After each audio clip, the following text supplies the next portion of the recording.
In the day's other news, longtime ally of former President Trump, Steve Bannon, faced criminal contempt charges in Washington. He has refused to cooperate with a congressional investigation of the January assault on the U.S. Capitol. Bannon entered no plea at his initial court appearance, but outside, he declared his defiance of Congress, the president, and the attorney general. This is going to be the misdemeanor from hell for Merrick Garland, Nancy Pelosi, and Joe Biden. Joe Biden ordered Merrick Garland to prosecute me from the White House lawn when he got off Marine One. And we're going to go on the offense. We're tired of playing defense. We're going to go on the offense on this and stand by. If convicted, Bannon faces a maximum 1 year in prison on each of 2 counts.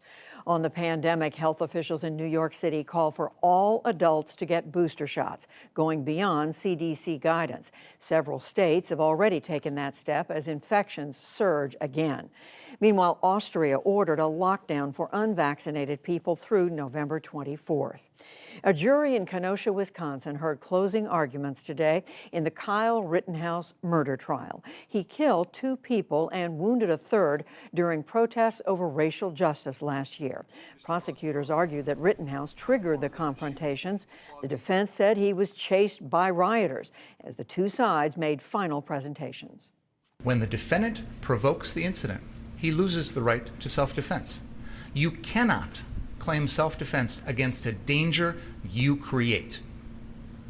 That's critical right here. But they're going to get their licks in on Kyle Rittenhouse, or, as they perceive him, somebody from the other side who has been putting out their fires, causing problems for them, stopping them from wreaking havoc in Kenosha.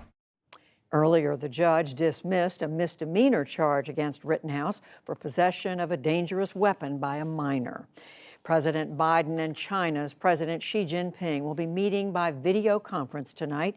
It is their first meeting since Mr. Biden took office, and it comes amid tensions over Taiwan, human rights, and COVID-19. White House officials say they do not expect any major announcements. The European Union widened its sanctions against Belarus today for pushing migrants across EU borders.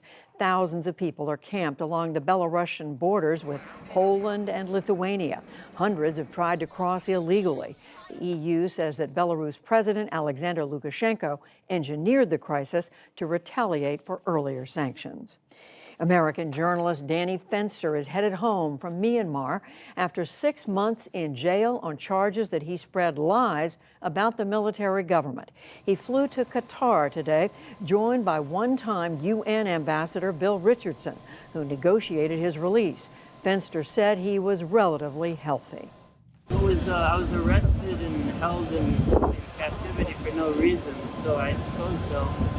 But physically, I was healthy. I wasn't starved or beaten. Just last Friday, Fenster was sentenced to 11 years of hard labor. The International Space Station is keeping watch tonight for space debris. U.S. officials say that a Russian weapons test destroyed an old satellite today, creating at least 1,500 pieces of junk traveling at high speed. Direct hits could endanger the station's crew of 4 Americans, 2 Russians, and 1 German. Back in this country, Vermont's United States Senator Patrick Leahy is retiring after 8 terms. The 81-year-old Democrat is the Senate's senior member and the last of the Watergate class of 1974. In Montpelier today, he said it's time to come home. I know I've been there for my state when I was needed most. I know I've taken our best ideas, I've helped them grow. I've brought Vermont's voice to the United States Senate and Vermont's values around the world. Leahy has been a leading liberal voice on human rights and the environment. He's also appeared in 5 Batman movies along the way. A 9-year-old boy has died of injuries suffered at a music festival in Houston, bringing the total number of victims to 10. The victims were trampled in a crowd surge. It happened during rapper Travis Scott's performance on November 5th. The nation's 3 largest pharmaceutical distributors went on trial today in Seattle over the opioid epidemic. Washington State is seeking $38 billion for treatment and education, plus billions in damages.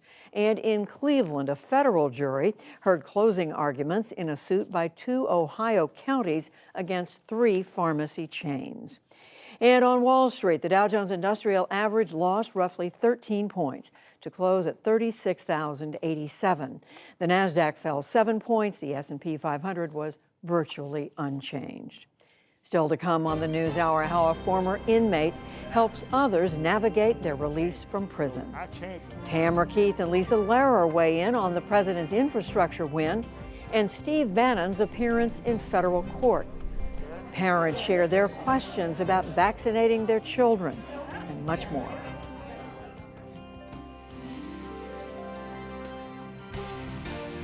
This is the PBS NewsHour from WETA Studios in Washington and in the West from the Walter Cronkite School of Journalism at Arizona State University.